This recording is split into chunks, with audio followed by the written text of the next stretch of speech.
टाटा उद्योग समूह म्हणजे विश्वास आणि दर्जेदार काम। 26/11च्या वेळेस देखील टाटा समूह धावून आला होता। कोरोना काळातही टाटा समूहाची मोठी मदत। अजित पवारांकडून टाटा समूहाचं कौतुक। टाटा उद्योग समूहाने दाखवावी। त्यांनी नेहमीच या ग्रुपनं 26/11च्या हल्ल्याच्या वेळेस पण टाटा उद्योग समूह धावून आला।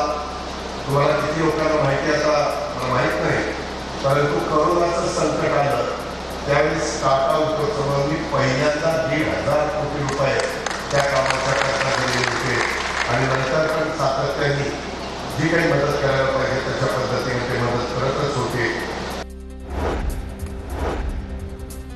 कोकणामध्ये प्रदूषण विरहित कारखानदारी आणणार। देशाला स्वातंत्र्य मिळाल्यापासून टाटा बिर्ला यांचं देशासाठी महत्त्वाचं योगदान। खासदार सुनील तटकरेंचं प्रतिपादन। भवितव्याच्या कालावधीमध्ये किमान कौशल्यावरती आधारित असलेला कुशल तंत्रज्ञ हा माझ्या रायगड जिल्ह्यातला निर्माण करण्यासाठी टाटाच्या सहयोगातून, अजितदादांच्या मार्गदर्शनातून, आदितीच्या सतत पाठपुरातून आज आपल्या रायगड जिल्ह्यामध्ये त्या ठिकाणी त्याचं भूमिपूजन झालं।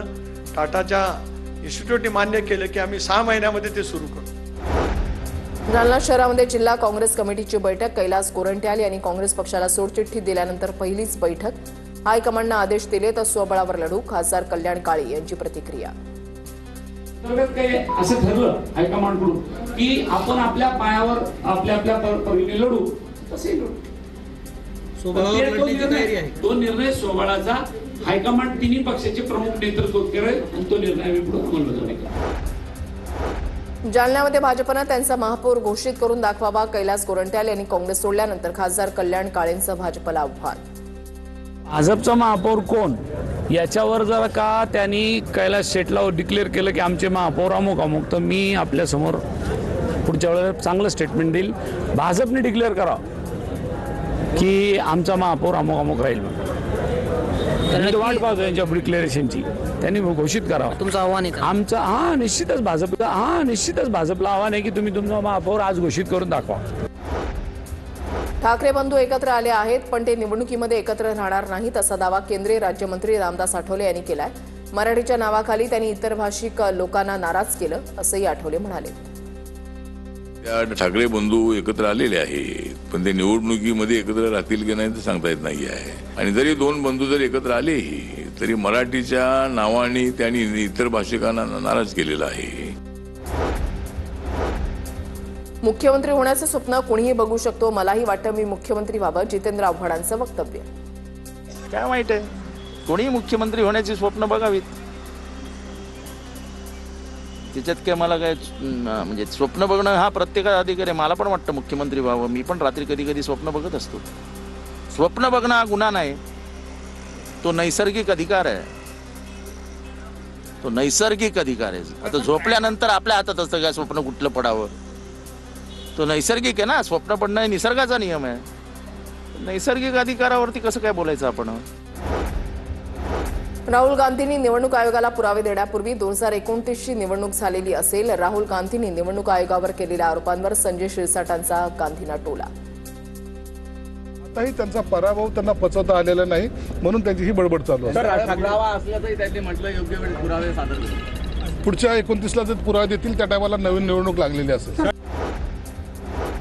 रायगडमध्ये अजितदादांच्या राष्ट्रवादीमध्ये अनेकांचा प्रवेश। ज्याला त्याला आपला पक्ष वाढवण्याचा अधिकार। आमदार महेंद्र दळवींची प्रतिक्रिया। प्रत्येकाला आपला पक्ष वाढवण्याचं ही संधी निश्चित स्वायत्ताने म्हणजे जिल्हा परिषद, नगरपालिका, पंचायत समिती निवडणूक येतात, तर प्रत्येक पक्षाचा नेता किंवा त्याचे कार्यकर्ते हे पक्ष वाढवण्याचा प्रयत्न करतात। त्यातला हा प्रयोग असा आम्ही त्याकडे बघतो। अलिबागमध्ये प्रवीण ठाकूर यांचा अजितदादांच्या राष्ट्रवादीमध्ये प्रवेश। कधी कधी असं वाटतं हा निर्णय आधीच घेतला असता तर चांगलं झालं असतं। प्रवीण ठाकूर यांची प्रतिक्रिया। पक्षाबाबत मी काही वाईट बोलणार नाही, कारण आपण वाईट बोलणं हे योग्य नाही आहे। कधी कधी असं वाटतं हा निर्णय थोडा आधीच घेतला असता तर बरं झालं असतं, पण चालायचं। कळेमध्ये शिंदेचे आमदार विश्वनाथ भोईर आणि भाजपचे माजी आमदार नरेंद्र पवार यांच्यामध्ये संघर्ष। कल्याण पश्चिमच्या म्हाडा वसाहत पुनर्विकासावरून वाद उफाळला। पवारांनी पुकारलं उपोषण, तर भोईरांकडून श्रेयवादाचा आरोप। 1 ऑगस्टपासून एसटी महामंडळाला डिझेल खरेदीवर इंडियन ऑइल आणि भारत पेट्रोलियमकडून सवलत मिळण्यास सुरुवात। प्रति लिटर 3 रुपयांची बचत होणार। महामंडळाच्या इंधन खर्चामध्ये मोठी बचत होणार असल्याची परिवहन मंत्री प्रताप सरनाईक यांची माहिती। पंचगंगा आणि आजूबाजूच्या नद्यांच्या शुद्धतेसाठी शासनाचा 3,500 कोटींचा प्रस्ताव. प्रदूषण रोखण्यासाठी उपाययोजना करणार मंत्री उदय सामंतांचं स्पष्टीकरण. प्रदूषणाचा जो भाग होता तो पंचगंगा होता आणि पवना इंद्रायणी नदी होती. तर पवना इंद्रायणी नदीचा प्रस्ताव देखील शुद्धीकरणाचा हा केंद्र शासनाकडे गेलाय. MIDC कडनं जवळजवळ 1,200 कोटीचा प्रकल्प आपण तिथे करतोय आणि पंचगंगेच्या शुद्धीकरणाचा 650 कोटीचा प्रकल्प ऑलरेडी मंजूर झालाय, तो MIDC ने केला. त्याच्यामुळे या सगळ्या नद्यांच्या शुद्धीकरणासाठी जवळजवळ 3,500 कोटी रुपये MIDC, महाराष्ट्र शासन आणि सेंट्रल गव्हर्नमेंट खर्च करतात. शशांक राव यांनी पुकारलेल्या बेस्ट कामगारांच्या आंदोलनाला पाठिंबा नाही. कोणी संप करत असेल तर तो हाणून पाडू, सुहास सामंत यांचा इशारा. कर्मचाऱ्यांना, बेस्टच्या कर्मचाऱ्यांना आव्हान केलं आहे आणि प्रत्येक डेपोमध्ये जाऊन आव्हान करणार. कोणी बेस्ट बंद करण्याचा असलाग्य प्रयत्न केला तर तो हाणून पाडायचा. या मुंबई नगरीच्या नागरिकांसाठी बेस्ट चालू राहिली पाहिजे. कर्जमुक्तीच्या मागणीसाठी लातूर जिल्ह्यामधल्या धानोरा इथे दंडवत आंदोलन. प्रचंड पाटी ते रोकडेश्वर देवस्थान असे 2 किलोमीटर दंडवत घातले. सरकारला सद्बुद्धी देण्याची शेतकरी सहदेव हुणाळे यांची देवाकडे प्रार्थना. जलतरणपटू ओमार जलाल याची 51व्या ज्युनियर राष्ट्रीय जलचर अजिंक्यपद स्पर्धेसाठी निवड. पुण्यातील राज्यस्तरीय जलचर अजिंक्यपद स्पर्धेमध्ये ओमरला 5 सुवर्णपदकं.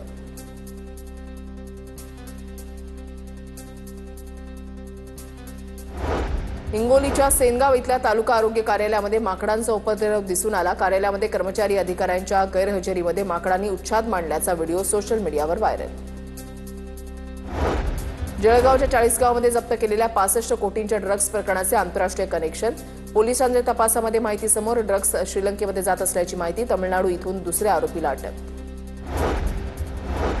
शेतात विजेची तार अंगावर पडल्यानं शेतकऱ्यासह आणि 2 बैलाचा जागीच मृत्यू. अमरावती जिल्ह्यातील वरुडच्या बेसखेडा गावातली घटना. श्रीराम बळीराम घोरसे असं मृत शेतकऱ्याचं नाव.